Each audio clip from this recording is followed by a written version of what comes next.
Ed Conway. Welcome to my study, where I've been holed up most of today trying to understand, trying to get my head round the testing numbers the government puts together. Because you might have seen this, the Statistics Authority sent a very harsh letter to Matt Hancock saying this stuff doesn't really make any sense. So I thought I'd try and get to the bottom of it and work out whether it did make any sense. Long story short, not really. But there are some kind of slightly worrying lessons for us there, and it's worth just having a look at the numbers. It matters, by the way, to know how many people have been tested, because without that, you can't get a sense of whether there's going to be a second wave, where people are catching this, what to do about it. So this stuff is really important. And what's slightly concerning is we don't really know what's going on in the UK at the moment. Let's just go through some of those numbers. You probably have seen this one before. This shows you total number of tests as Department for Health and Social Care reports it each day. And look, it's up, well, you remember that 100,000 target. Hooray, they've got beyond that target now. Number of tests is routinely above 100,000 each day. Now, that's kind of arbitrary, isn't it? But nonetheless, they're above it. Does that really matter? Well, not really, because what you're talking about here, what is kind of underneath this line in terms of the different bits of testing that make up this total is very, very different. There's a whole range of different kinds of tests that are included here, some of which are, you might call them gold standard, some of which are not. And let's just kind of break that down. The gold standard bit of it is this. These are what they call pillar 1 tests. These are tests that happen in hospitals, so those who have the disease in hospitals, health workers as well. This is the testing that we had from very early on in this epidemic. And what you can see is, look, it's well below that number.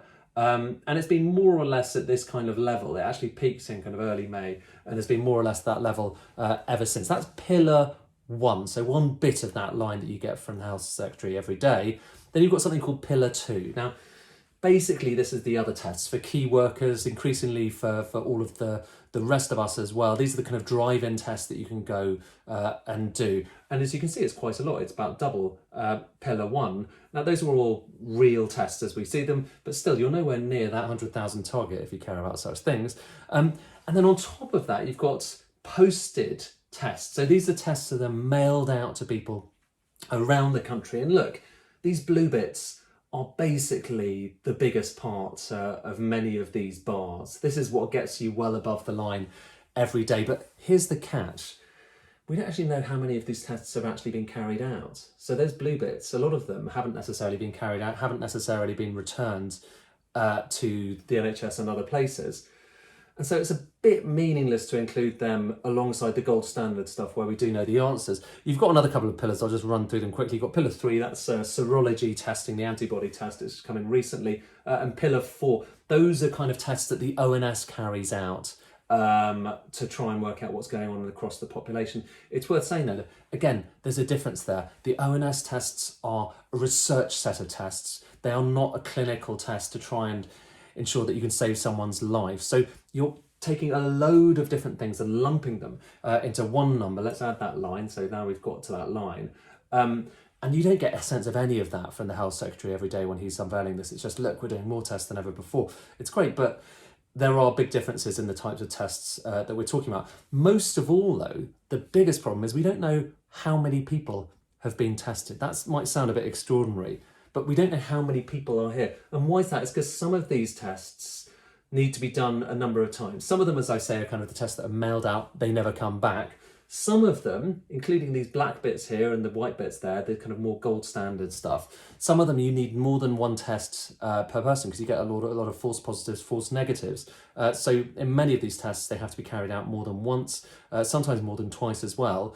And so that number isn't necessarily the number of people who have had these tests. Instead, the number of people is actually a fair bit lower. Actually, the 100,000 is well above here. So we're talking about a bigger, kind of a different scale here, a smaller scale. Now, these are the number of people who have been tested under pillar 1. So again, those gold standard things. And up until about a couple of weeks ago, the government every day was saying, nope, we're doing much more than that. We're also testing a lot of other people. And here's the total. And each day we would get these numbers saying, look, we are testing routinely kind of 70, 80,000 people a day through the other pillars, those other kinds of tests. But here's the funny thing. About 2 weeks ago, they just suddenly stopped publishing it. They suddenly stopped publishing how many people had been tested.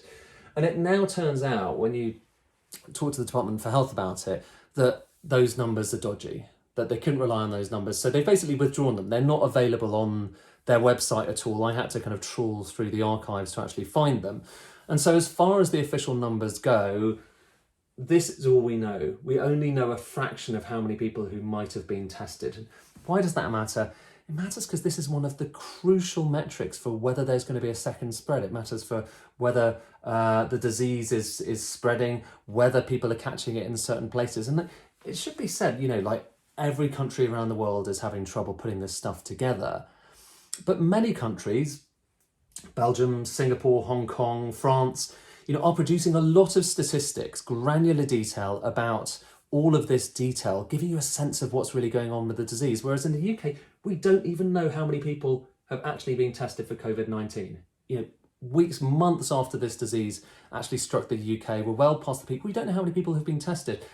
That's pretty important. And it kind of underlines something that I keep coming across, which is that there's a big difference between the data that we're getting kind of every day from the government, the data we're getting from the Department of Health on COVID-19, and the other data that we get every week, a little bit more kind of circumspect data from the ONS and other sources about how many people are dying of this disease. That stuff is really good, and I'll show you a bit of that in a second. But the stuff on testing is pretty dodgy, I'm afraid. Going to that ONS stuff, we get every single week, we get this update on how many excess deaths there have been. So what do we mean by excess deaths? Well, this line here shows you the average number of people who have died in the first kind of few months of this year. This is the average kind of going back to 2015. And excess deaths basically means anything above that line. So this is deaths from all causes, and it's the UK. So I've got the ONS numbers for England and Wales, but I've also got numbers from Scotland and Northern Ireland. And the key thing here is this gap here, really. Deaths from all causes are way above where you would normally expect it to be at this time of year. And if you tot up what you have there in terms of that area, you're talking about 61,895 excess deaths. It's a terrifying number. We're well above 60,000 now. Probably in the end, we may end up peaking at around 65,000. As for what the final toll is, it's very difficult to tell, because it might well be that we have kind of a negative number for excess deaths in the coming weeks, people who might have died anyway, who had died a bit earlier. So trying to get a sense of where we are in comparison with other epidemics, it's a bit difficult, but it does look like this is definitely worse than anything we've seen, you know, touch wood, since the Spanish influenza, worse than the Hong Kong flu of the 1960s, worse than the Asian flu in the 1950s. It looks like at the moment, I should say. But just looking at kind of where those deaths are happening. So these lines here show you excess deaths in various different settings. So you've got home, deaths at home. Anything above the line is above the kind of the norm that you've seen in recent years. Excess deaths in hospitals went higher there. Early peak in hospitals in terms of people dying in hospitals. It's worth saying this is from all causes. And then in care homes, you can see the epicenter of this crisis. And still, there are more excess deaths in care homes now than there are in hospitals. We are still well above that line. So we're still in excess death territory, but gratifyingly, it is coming down towards more normal levels. But final point here, you know, why are we looking frequently at excess deaths rather than at the official COVID-19 statistics, whether it's from the ONS or from elsewhere? It's because there's a slight kind of something slightly unsettling here beneath these numbers. So if we take, though, the care home line I showed you a moment ago, so everything beneath here is excess deaths, and when you tot it up, you're talking about 28,000 excess deaths in care homes. This is for Great Britain, by the way. We annoyingly don't have comparable numbers for Northern Ireland, but we've got them for Scotland, England, and Wales. And you can see 28,000 in total, but of that, about half are COVID-19 deaths. That block there is COVID-19 deaths. That still leaves unaccounted for this block here, about 13,700 deaths, just under half of all of the excess deaths in care homes since the start of this epidemic, aren't really properly explained. You know, they're excess deaths, so they're above the average, and yet we don't have a clear explanation as to why they've happened now. It could well be that COVID-19 was kind of undiagnosed, and many of these cases are COVID-19. It could be something else. It could well be that that there are lockdown reasons, people weren't able to go to hospital and so on, but still a lot of mysteries here. But as I say, with the ONS numbers, we do have more detail about what's actually happening, whereas with those numbers from the government about testing, we just don't really have a clue, to be honest with you.